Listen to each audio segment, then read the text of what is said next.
हाय दोस्तों, स्वागत करती हूँ आप लोगों का मेरे नए ब्लॉग उड़ीसा ओरिजिनल रीना में। तो आज के ब्लॉग में मैंने अपने काम को शेयर किया है, जो मैं घर बैठे थोड़ा बहुत कर लेती हूँ, जिससे थोड़ी बहुत इनकम हो जाती है मेरे। घर संभाल के यूट्यूब चला के हो, ये भी एक एक्स्ट्रा काम है जो हो जाता है। काम तो बहुत कुछ सीखा है, पर जिस पैमाने पे, जिस लेवल पे मतलब काम होना चाहिए था, मैंने अभी तक मेरे लाइफ में वैसा नहीं कर पाया, कुछ अचीव नहीं कर पाई। पर हाँ, जो काम आता है वो काम मैं परफेक्ट करती हूँ। तो ये दोनों सिस्टर आई थी, ये देखो थ्रेडिंग। तो इनकी डिमांड थी मोटा मोटा ही करना का। इन्होंने बोला कि नहीं, मुझे बस एक्स्ट्रा ही निकालना। तो ये देख सकते हो। तो जैसे कस्टमर की डिमांड होती है भाई, मोटा पतला, आर्क शेप, ओवल शेप, जिस टाइप का वो बोलते हैं, तो उस टाइप का हम इनका थ्रेडिंग कर देते हैं। और बहुत का तो ऐसा होता है ना, नॉर्मल शेप ही होता है। तो जितना हद तक हो सकता है हम लोग कर देते हैं। यूँ पार्लर में सबका यही है। तो ये लोग, ये ऐसे कस्टमर है ना, ये कहीं नहीं जाते। 7 साल हो गया मुझे घर में पार्लर खोले, और ज़्यादा कुछ बहुत बड़े तौर पे नहीं कर पाई हूँ, पर घर पे ये थ्रेडिंग, अपर लिप्स कटिंग वगैरह, बच्चों की कटिंग और फेशियल वगैरह तो ज़्यादातर चलती है मेरे। शादी वादी कोई फंक्शन होता है किसी का, ऐसा टिप टाप छूट मोट काम आता रहता है।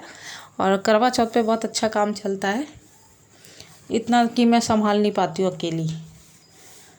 और यूट्यूब, घर, बच्चे को चलाने के बाद थोड़ा बहुत ये काम भी कर लेती हूँ। आता है, कस्टमर आते हैं तो। बहुत अच्छी जगह से मैंने कोर्स किया था, पर जिस लेवल पे मुझे सीखना करना चाहिए था पार्लर, उस लेवल पे नहीं कर पाई बच्चों की वजह से। अगर मैं बाहर कहीं शॉप लेकर खोलती हूँ दुकान, तो बच्चों का केयर बिल्कुल भी नहीं हो पाएगा।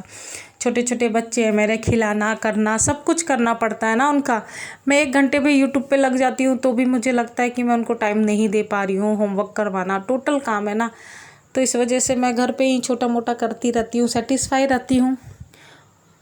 और ये है कटिंग। 2 सिस्टर आई थी, एक का तो थ्रेडिंग दिखाई। हाँ, तो दोनों की मैंने थ्रेडिंग की। अपर लिप्स, फोरहेड वगैरह करने के बाद इनको कटिंग करवानी थी। तो नीचे से इनके बाल ना बहुत 2 मुँहे हो गए थे, और इनको शॉर्ट करवाना था।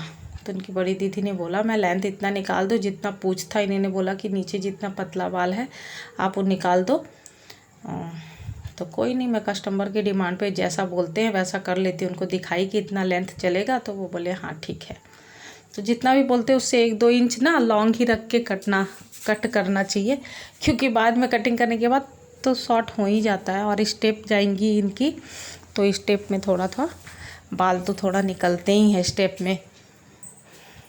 तो आप देखते जाओ, मैं इनकी कटिंग कर रही हूँ। और ये घर का है ना दोस्तों, तो प्लीज़ माफ़ करना। जिस टाइप से वीडियो बनना चाहिए ना, इसीलिए तो हम छोटे यूट्यूबर हैं, कुछ नहीं कर पा रहे हैं। बहुत अच्छी लाइट होनी चाहिए, पूरा क्लियर नज़र आना चाहिए। तो आई थिंक लाइट वगैरह से भी फ़र्क पड़ता है, इसीलिए तो हमारा वीडियो इतने आगे तक नहीं जा रहा, क्योंकि सारा कुछ परफेक्ट नहीं है ना। हम जो काम करते हैं वही शेयर करते हैं, लाइट, कैमरा, हर एक्शन में मतलब एक एक पार्ट को अच्छे से, फ्रंट से, बैक से, कोई कैमरामैन के टाइप से अच्छा से करे तो वीडियो परफेक्ट बनती है। और हम जितना मैनेज कर सकते हैं उतना मैनेज करके आप लोगों तक ब्लॉग बनाकर शेयर कर देते हैं, अपने सारे छोटे छोटे क्लिप ऐड करके। तो क्या किया जाए, इसमें भी संतुष्टि है कि चलो जो हम काम करते हैं घर पे, कुछ तो मतलब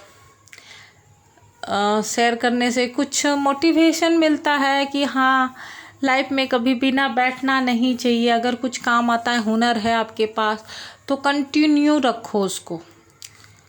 और घर और बच्चे के चक्कर में हम हाउसवाइफ तो बहुत कुछ सीखी, जो सीखी भी होती है तो वो बैठ जाती है। बहुत सारी लेडीज़ है तो बहुत अच्छी अच्छी नौकरी करने के बाद, टीचर की जॉब करने के बाद भी घर फैमिली को संभालने के लिए सब छोड़ देती हैं। तो बच्चे बड़े होने के बाद पता नहीं मैं मेरा क्या होगा। सब मुझे बोलते हैं बच्चों को बड़े होने दो, पर मैं कभी भी ना नहीं कर पाऊँ, क्योंकि बड़े होने के बाद भी तो बच्चों के पीछे आजकल मम्मी पापा लोग बहुत लगते हैं। मम्मियाँ ज़्यादा, टाइम पे खाना, होमवर्क करवाना, सारा कुछ तो बच्चों के पीछे लगना। तो कोई नहीं, जैसा लाइफ, अपने काम भी करती हूँ, वो शेयर भी कर रही हूँ, और इनकी कटिंग भी कर रही हूँ, आप लोगों के साथ बातें भी कर रही हूँ। तो बातें करते करते इनकी कटिंग हो चुकी है, पर इन्होंने मशीन से सेटिंग नहीं करवाई। ये बोली कि मैं बाद में आकर करवा लूँगी, अभी मुझे कहीं नहीं जाना, आप ऐसे सेट मत करो। तो ये कंप्लीट हो चुका है इनका बाल। सेटिंग करवाती और अच्छा लुक आता, और लाइट की वजह से बहुत अच्छी तरह से नहीं दिखा पा रही। मैंने फ्लैश और लाइट ऑन करके जितना दिखा सकती थी दिखाई, पर बहुत अच्छी कटिंग हुई थी। और सबसे बड़ी बात तो कस्टमर को पसंद आना चाहिए, और इनको पसंद भी आया। तो आप खुद ही सुन लो इनके मुंह से। हो चुकी है फाइनल कटिंग, और थ्रेडिंग कटिंग दोनों हुई है। तो आपको पसंद आया ये कटिंग? हाँ, मेरे को बहुत पसंद आया है। लुक्स थोड़ा चेंज हो गया है ना आपका? चलो थैंक यू, पसंद आया वही अच्छी बात है ना।